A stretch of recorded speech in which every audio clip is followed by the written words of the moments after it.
Hi, I'm Molly. This is a video for Mr. Squire's APUSH class about what I'd like to bring back from Immersion into the classroom this spring semester, and also what I'd like to leave out of the classroom this semester.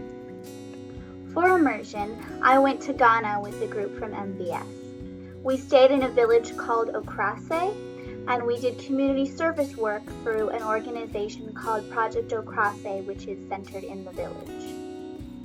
Here's what I'd like to bring back into the classroom from this immersion. The first thing I'd like to bring back with me is adaptability.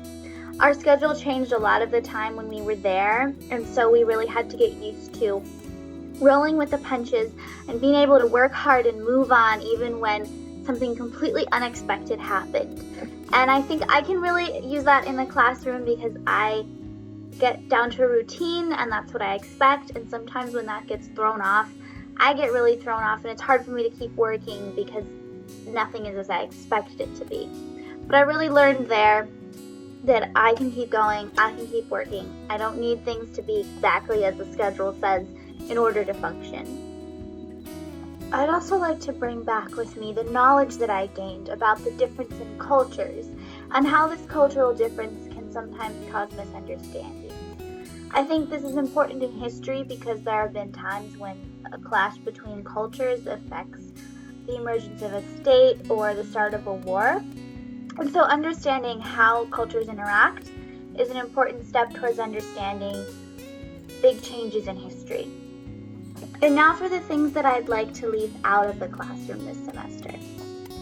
One thing that I'd like to do is to stop worrying about the rightness, if you will, of my own history. Sometimes when we're in class and we're talking about pivotal moments in history, I start to compare that history to my own, albeit short, history.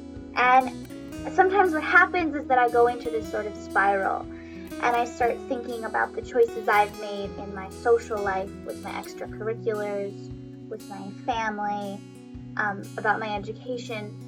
And I start wondering if they were the right choices, even though a right choice in that case may not exist. And sometimes I just stay in this spiral, I stay kind of down, and I can't focus on what we're actually talking about because I'm always comparing what we're learning to my own life.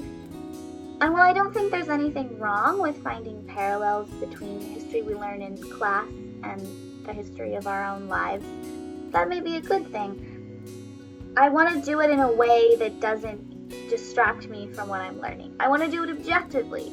Lastly, I feel like I have a little bit of a bias sometimes when certain people raise their hand and talk in class, and this goes for any class.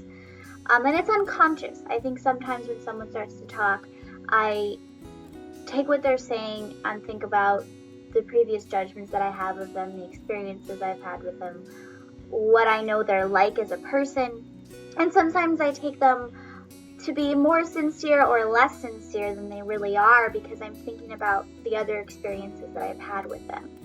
And what I really strive to do is take what people say just point blank as just something that is said and not add in all my other preconceptions and judgments to that. Because I think it's really important to take what people say as matter of fact and as just what they're saying in the moment, and not judge it. And I'd really like to do this in the classroom. Wish me luck on achieving these goals this semester, and thanks for watching. Bye.